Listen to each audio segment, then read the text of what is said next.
friends and live those principles to do what is right both at work and at play. Please bless each person here today, and may this meal we are about to receive be for the nourishment of our bodies and us to thy service. In Christ's name.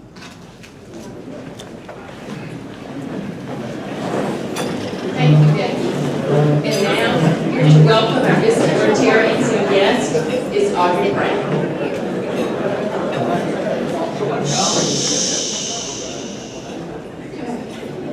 As I understand it, we do not have any visiting Rotarians today. Did we miss anybody out front? No, okay. So I do know that we have quite a few guests today. So if you brought a guest today, please stand. And we've already got a mic person. And remember to introduce yourself and your guest. I'm Carrie Powers, and with me today I have Jonathan Clark. He is with Lake Murray Event Rentals, everything you need for your event. And he is also a veteran, served our country for over 20 years, so glad to have you here. Also, I have with me Mike Ward, and he just threw his name in the hat for Mayor of Irmo, so welcome, Mike.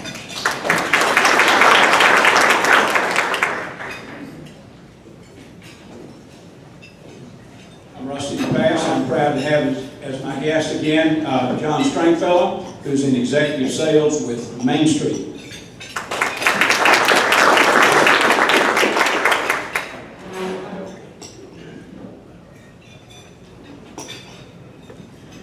My name's Jerry Payton. I'm glad to have with me my guest again, Tom McDonald, who is with Best Supply. Tom McDonald.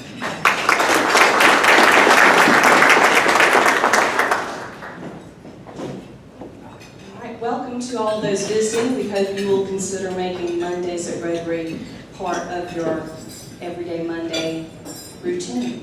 Welcome. Oops, I'm sorry. This is my childhood friend, Margaret Normandy from Fuller, Georgia.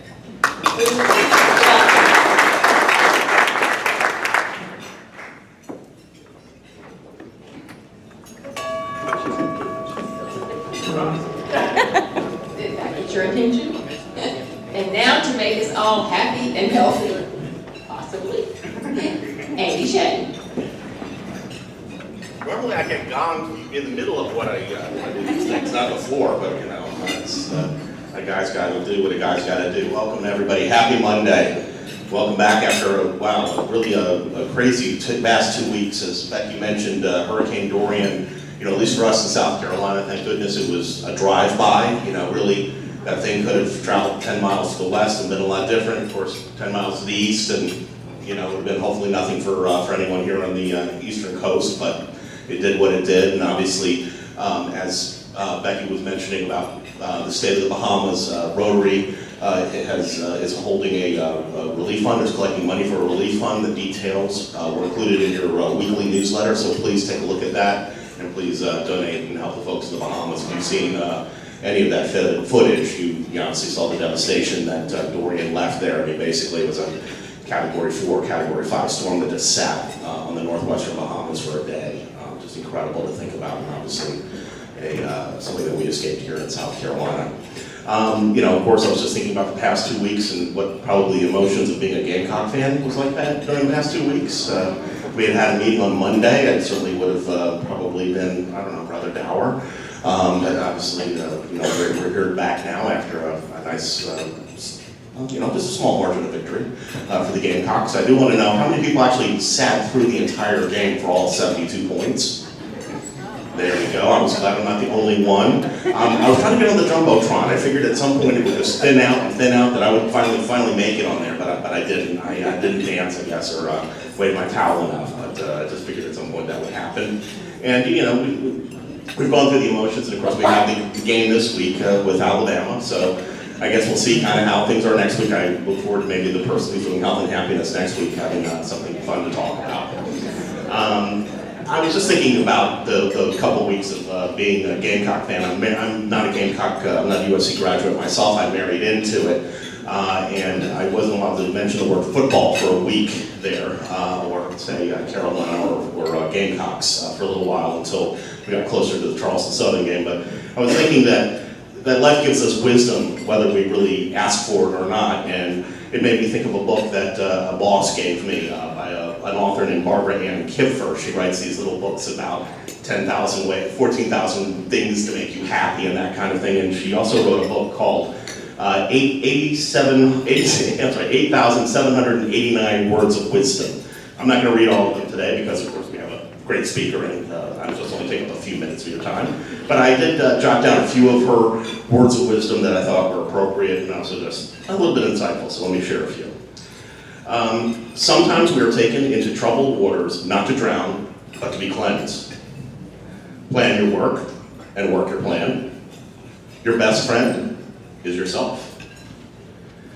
Chop your own wood and it will warm you twice. And I actually thought that was rather appropriate considering that pretty much all you need to do is go outside to be warmed probably twice as much as you want to. Never lose your child heart. Parts of life are to chance. Everybody thinks differently. Our own success should contribute to the success of others. When you follow your heart, life becomes joyful. Everything has two sides, except when you got a lizard stick it, I think you get three. There you go. A good leader is a good follower. Proceed as if you're not afraid. Don't let minor stress overwhelm you. I think that's a big one for a lot of us. Time is more precious than things. Dare to reach out to someone you haven't met. When delegating, give away the power along with the job. That's something I have to kind of remind myself every day. Be curious and ask why a lot. I think that goes back to the childish heart. You know, we all remember our kids and nieces and nephews going, why? Never stop doing that. It is better to live happy than die sad. The deed will praise itself. Here's one that really applies to me and probably a lot of folks out there. It is easy to be wise after the fact, when I try to remember. Don't try to force people to live as you do. If you pull your own weight, you can pull 5% more. That's a big one. Never hate the truth. We don't like hearing the truth, but honestly, if you hear it, don't hate it. Any plan that can't be changed is a bad one. Use your memory to make your life more enjoyable. Feel the music as well as hear it. I'm married to that. I have a wife who just dances every time she hears songs that she likes. Bloom more than once. I think that's a great thing to remember. And finally, as an appropriate ending, do not speak unless you can improve on silence. So there's some good advice for a Monday. Everybody enjoy your week. I apologize. I neglected to make one announcement. First of all, I didn't have any announcements from the table. So first of all, I should have asked real quick, does anybody have anything they wanted to bring up, health and happiness wise? I should have asked first. I apologize. Well, what I do want to share is a message from the CART Committee that September is World Alzheimer's Month, and it is the purpose to draw attention to the problem of dementia in all countries in the world in a single month. It is a project of the Alzheimer's Disease International. It's the umbrella organization for 94 Alzheimer's organizations across the globe, and we want to do our part to support the research for a cure by making a contribution to what? The blue buckets on your table. So please, it's a good reminder during World Alzheimer's Month to go ahead and please contribute each week to your cart buckets. It goes for a good thing, and hopefully we can all forget what happened in the first week for the Gamecocks. Okay? Thank you.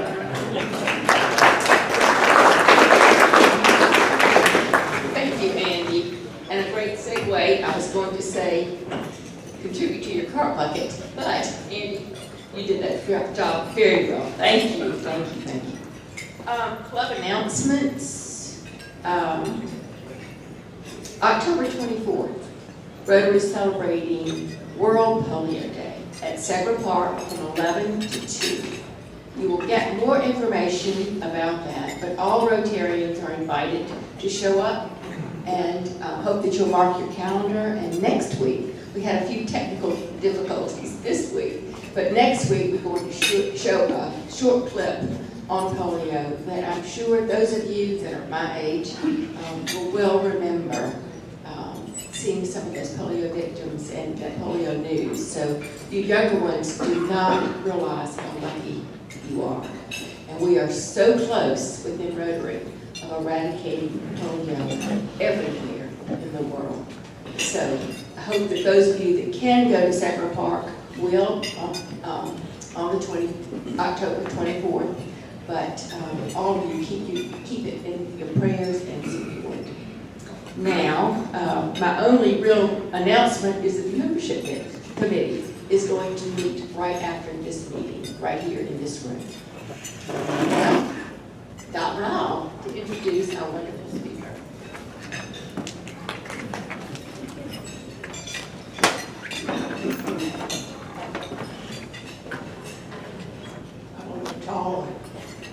Hi, everybody. I was so excited when Mason called me or he emailed me and asked if I would introduce our lovely guest today. I am honored to do that. JoAnne Turnquist is the CEO, president of our Central Carolina Community Foundation. And when you look back over the years since it started, and many of you here were around in 1984 when a group of businessmen put it together and started this foundation. I say men because at that time we weren't even in Rotary. And so now we have that honor to be part of everything that's going on and the privilege, and we appreciate it. But I can go back to that beginning and remember that there was conversation that we needed a community foundation. And I think Jack Hupp was involved, many of you were. Key Powell, Elliot's father, was one of the startup people in that, Hootie Johnson. And it was so exciting to all of us in education, not-for-profit organizations to know that we were going to have a support group out there. We had not had that kind of help before. And I remember Hootie Johnson called me and he said, Doc, I'm going to put $250,000 in that community pot for you. And as long as you're in that job, you get that money. Then we decide what we do with it after. And I can tell you, that money gave us things we never would have had. We did Palmetto Steel trees on the street. We did doors. We did public art. We did performances. William and all of our performance groups got help. And I will tell you, Hootie Johnson cared about what was going on just like that whole group of men did. And he would have me sit down with him to tell me what I had come up with. And it had to be something new that struck his fancy. It was first night. It was so many new things that we brought to the city. And I think the one that has been lasting and has made such an impact is our Children's Museum. It started at my desk when a mother came in and said she wanted that, and that gave us the startup money to do it. So I tell you all that JoAnne came here in 2009. It's now 10 years later. And when she tells you how this foundation has grown, it is going to blow your minds. JoAnne graduated from Northwestern University and then went on to get a BA from Ohio State. She has worked with Fortune 500 organizations. Procter & Gamble. She was the first female VP of, instructional sales for Clorox. So she comes to us with such experience, talents, energy, vision, all those things that we need. And she also brings with her the love for this community. Her husband was actually several years after Jack Hupp. He was president of Siebel's Bruce. Ernie Caesar, get it right. I've known Eddie for a long, long time, and He too brought so much and brings so much into our community. They are an interesting couple. They like to camp. I understand that JoAnne can sleep on the ground. She could cook a hot dog over our outdoor fire. And the latest thing is they have gotten an Airstream RV and they hit the road with the dog. 3 dogs. And so she's an adventurous. She also is a lovely hostess. She and her husband do dinner parties together, and they both are chefs. So we have a well-rounded, very intelligent, bright, committed, vibrant person. And it is my honor today to bring her to our podium so that she can tell us what we all, everybody in here, has had some association with Central Carolina Community Foundation. I was at an event Friday night. Everything that is not for profit is growing, educational, helping our children, our youth. This group is responsible for it. Now, JoAnne did bring guests, and I'm not going to introduce them because I think it's her privilege to do that and to tell you what they do. So at this time, please welcome this lovely leader in our community who has won numerous awards, and I won't go into that because what she does speaks for itself. So JoAnne, welcome, and we're anxious to hear you.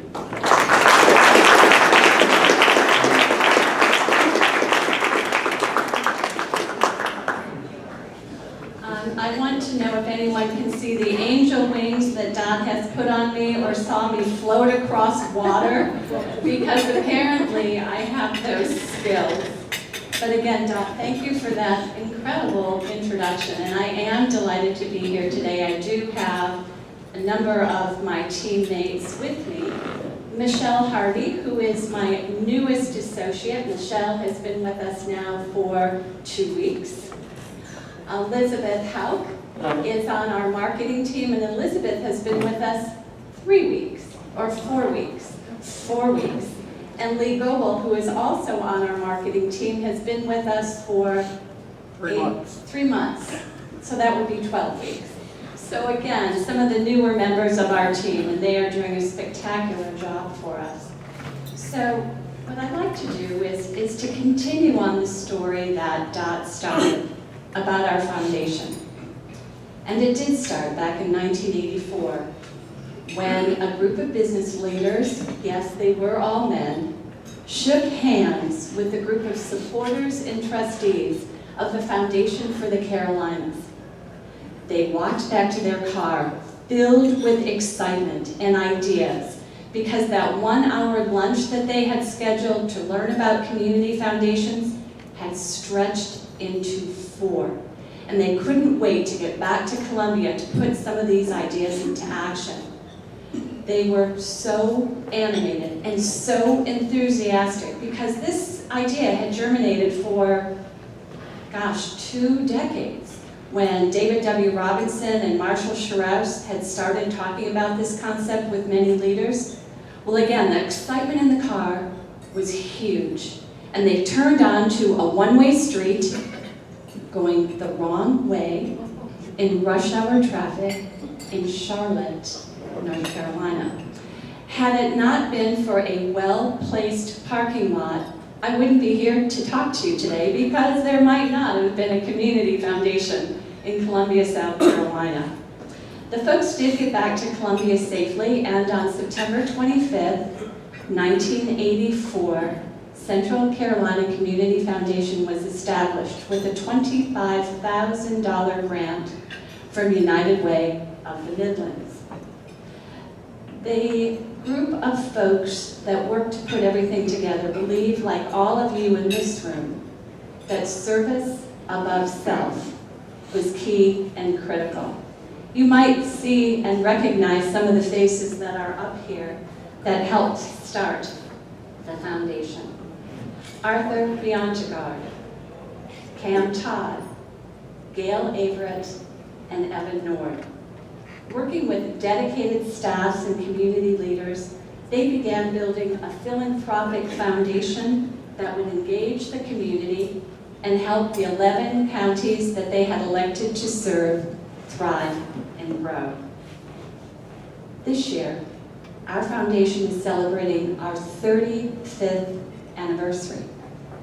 We've grown to over $160 million in assets, and over the past 35 years, we have distributed over $170 million in grants and scholarships. In fact, last year alone, we distributed $400,000 in scholarships and provided grants to 859 nonprofit organizations.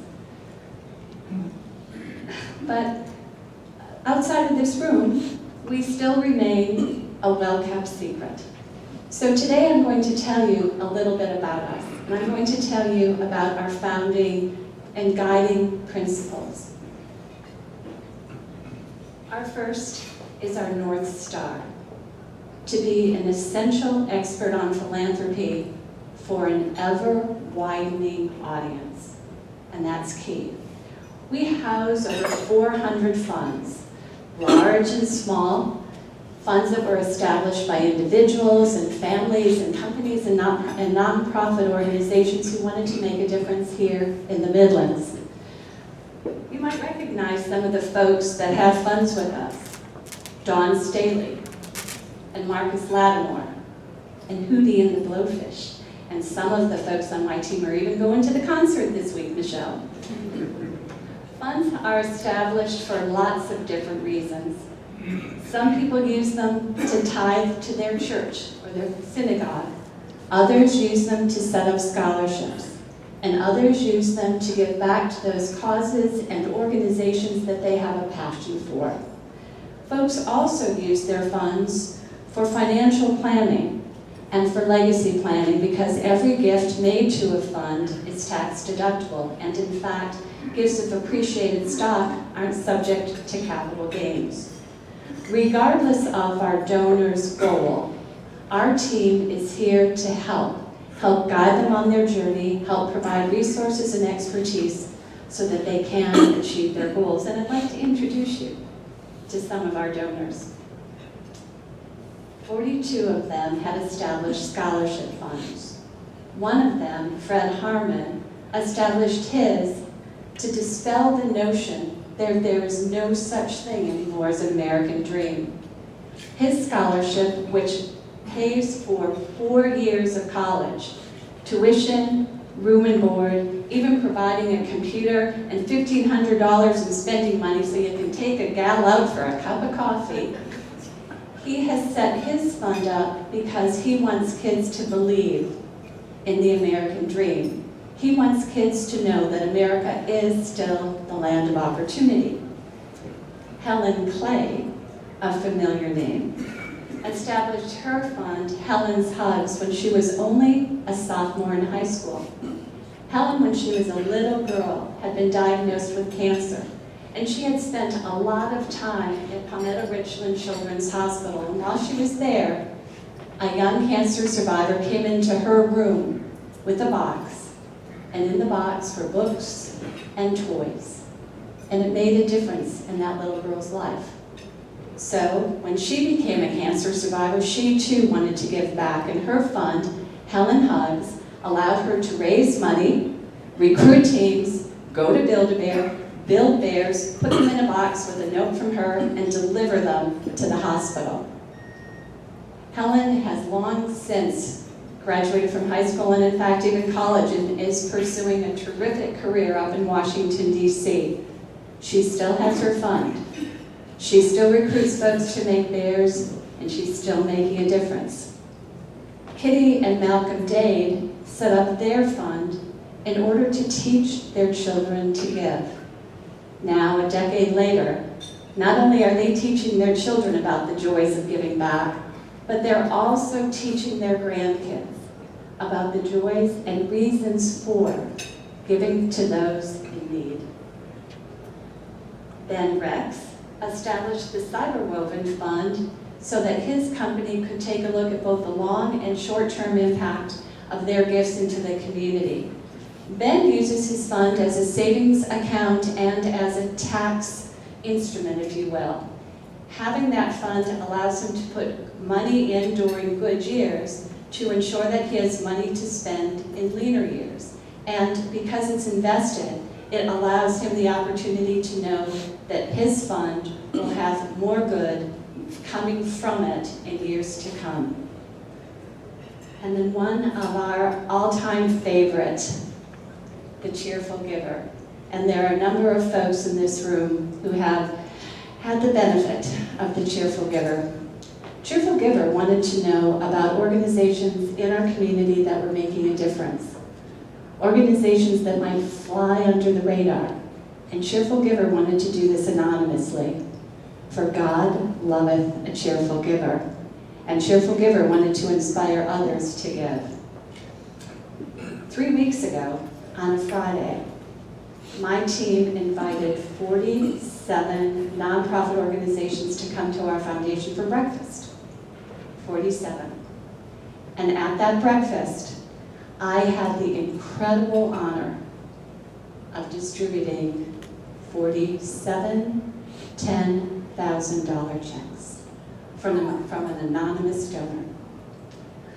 Joy. What joy. Absolute joy. And I know there are a number of you in this room that were a part of that incredible day. Now, let me be clear. You don't have to be a cheerful giver to be a philanthropist. In fact, that ever-widening audience is a key component of our mission. We don't want at the foundation for the only view or the only vision that comes up in your mind when you hear the word philanthropist to be Warren Buffett or Bill Gates. When we think of philanthropist and when we think about philanthropy, every one of us should see our face and the faces of our family and the faces of our neighbors on those posters. So in order to do this and in order to expand what a philanthropist is and what philanthropy does, we tell stories. We tell stories. One of the stories that we told last year was through a book, now made into an exhibit, called Giving Back, the Soul of Philanthropy. It tells the stories of the incredible history of Black giving in all of its forms, primarily in the Southeast. It talks about giving and the philanthropists that live in every community, in every city. And it inspires people to talk about what philanthropy means to them and how they can get involved. How many in the room have heard about our initiative, Midlands Gives? Great. Well, for those of you that don't know, Midlands Gives was incepted in 2014. Powered by Central Carolina Community Foundation. We just did our 5th year this past May. We have raised more than $9.3 million for hundreds of local nonprofits on one giving day. Last year alone, we raised more than $2 million for over 400 nonprofit organizations in just 18 hours. And again, the joy is palatable. But what's key and critical for all of us in this room is there are more than 100 giving days taking place across the country, in cities across the country, throughout the year. Columbia, South Carolina continues to rank in the top 10 of those cities in numbers of individual gifts, which says to me that not only does our community give back, but our community is beginning to believe that everyone can be and is indeed a philanthropist. So save the date for this year, May 5th, Cinco de Mayo. So Elizabeth, I think we may have to do margaritas or something fun. Again, May 5th, 2020. The second guiding principle that leads our work is that based on a promise that we've made to each of you, and in fact to our entire community. And that promise is, we will be essential in mobilizing our community to action. Not we will mobilize action, but we will gather folks together. We will do this through collaboration. Because the only way to really make a difference is if we all believe that no one individual, no one organization, nor one initiative can do everything on its own. Collaboration is absolutely the key, and one of the best examples I can point to that we've been involved with is the 1SC Fund, collaborative philanthropy at its best. In November of 2015, when floods ravaged areas across our state, then Governor Nikki Haley came to us at the foundation and said, help me. Help me develop a fund that can be used to help those folks within our state who are stricken by disasters recover and rebuild. So the 1SC Fund was incepted. And since that time, over $5 million in grants to nonprofits who are working to help rebuild and help folks recover have been distributed. The 1SC Fund tells the story of collective impact. Folks from across the country, school kids and faith-based organizations and civic groups and individuals have donated to this fund. In fact, we've gotten envelopes with change, and we've gotten checks for $500,000. Our Board of Trustees at the time, in 2015, made the decision that we would not take any fees to manage this fund or the grant process. Since that time, those monies have realized at $75,000, money that our board felt was more important to go to folks in need than come to us, and we agree still. The 1SC Fund tells the story of collective knowledge. The grant recipients are chosen by a group of individuals, 5 of whom serve on community foundations across the coast and ours, as well as some business and civic leaders. That collective knowledge and intimate knowledge of their communities helps determine how the funds will be used. And that knowledge will be deployed a lot in the next few weeks as we start giving out funds for Hurricane Dorian. And the 1SC Fund tells the story of collaborative efforts. Bless you. To increase impact, the foundation staff and grantees work with long-term recovery groups and the South Carolina Disaster Relief Team in order to identify the most vulnerable areas in our state. And that's where our money is deployed. So, in order for us to continue this work, to continue to abide by our guiding principles, we can't do it on our own. We need to make sure that we have an ever-widening audience. We have to engage everyone in order to see what's possible. And that comes to my third point, and that is On the Table. On the Table was launched in 2014 by the Chicago Trust. And today it brings tens of thousands of folks together to talk about what's good and what's not so good in Chicagoland. Last year, with the support of the Knight Foundation, we launched onthetablecola.org. And on October 24th, hundreds of people gathered together over coffee and breakfast and lunch and snacks and drinks and dinner with friends and family and associates and people that they had never met in order to talk about what was good and what needed help within our communities. 240 conversations happened and over 1,500 people's voices were heard. And we have a quick video to show you a little bit more about what happened on that October day.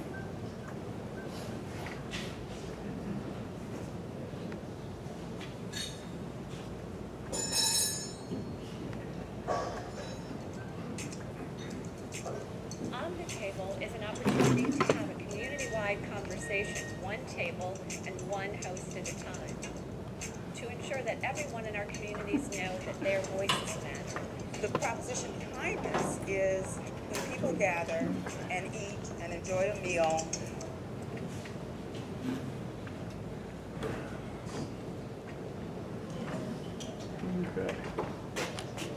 solutions, but it's just to communicate with your neighbors and your other community leaders to find out what they see that you might not see every day. So I'm going to really be listening to what people have to say so that we can take those things that people are saying and that they feel passionate about, and we can incorporate that into our planning process.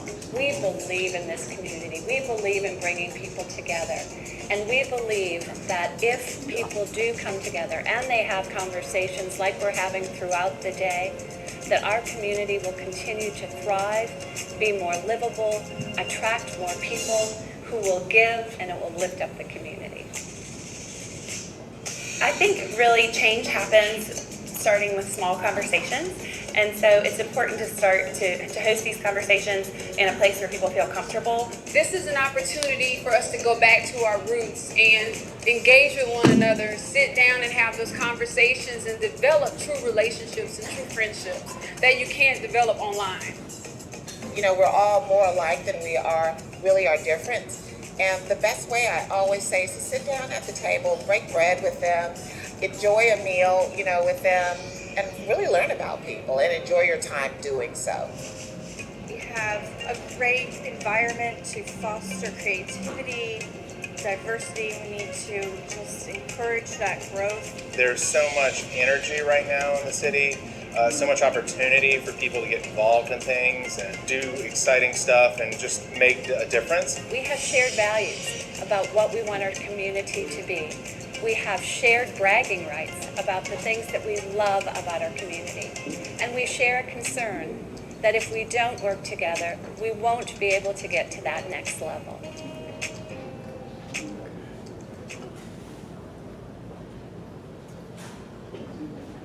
A shout out to Kathy Kennedy, who helped organize the engagement team, which made sure that we had all those voices at hand. We didn't want things to end just after on the table. So we started a new grant cycle called Beyond the Table, and many thanks to Henry Clay, who led that grants committee. We provided $20,000 in grants to 11 nonprofits who were addressing the issues that came out in the survey, because after the on-the-table conversations occurred, we asked folks to take a survey. And that survey was conducted by a reputable company, and all the results came to us along with results from 12 other communities, so we had a benchmark. We shared the results of that survey with elected leaders and business folks and foundations and funders and anyone who would use that and could use that information to inform their budgets and inform the decisions that were being made that would affect all of us. Because the purpose of On the Table is to ensure that all of our voices are heard, because we do have a place in shaping the future of our counties. The results were really positive. In fact, we as a community had more positive results than the other 12 that we were compared to. 80% of the folks said that they felt that their community, our community, had more opportunity than ever, and it didn't matter their race, their age, their gender, their address. And 89% said that they felt that they could make a difference. 89%. We also shared the not so good stuff, the stuff that folks thought we really needed to work on. Things like race relations, things like economic security, things like additional help and support for small businesses and entrepreneurs. And all of that was shared. And again, grants were made. But again, we wanted the conversation to continue. So we've had table talks that have addressed some of those issues with panelists and folks who are passionate about making things happen. And more activities are coming out of that. But here's my invitation to each of you. You obviously are civically engaged, or you wouldn't be here every Monday breaking bread with fellow Rotarians. You wouldn't be here if you didn't think service above self was important. Please join us on October 24th after you go to Segra Park, to host an event. It can be small, 6 or 8 people, or it can be large, or participate in a conversation, but make sure that your voices are heard. Elizabeth and Michelle And Lee will be here. Did I get the date wrong? 22nd. It's the 22nd. So come to ours on the 22nd and then go to Sacred Park on the 24th. But on the 22nd, which is a Tuesday. Yes. Which is a Tuesday. So join us for our On the Table this year. Again, I appreciate the opportunity to speak with you today. If there are any questions after lunch, again, my team and I are here to answer those. But again, I thank each of you for what you do in the communities and giving back, because the only way we are going to make a difference is if we do it together. Thank you.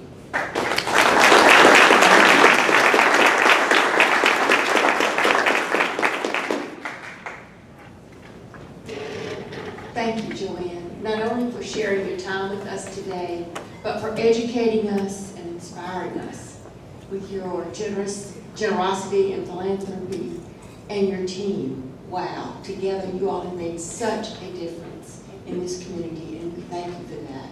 We have a small token of appreciation for you.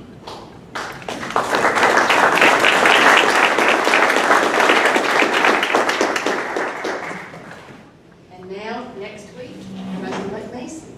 Next week, we're also going to have a new person in the community trying to make an impact, the new president of the University of South Carolina, Bob Cassidy. Wonderful. Okay, well, thank you all very much and have a wonderful week. And now, let's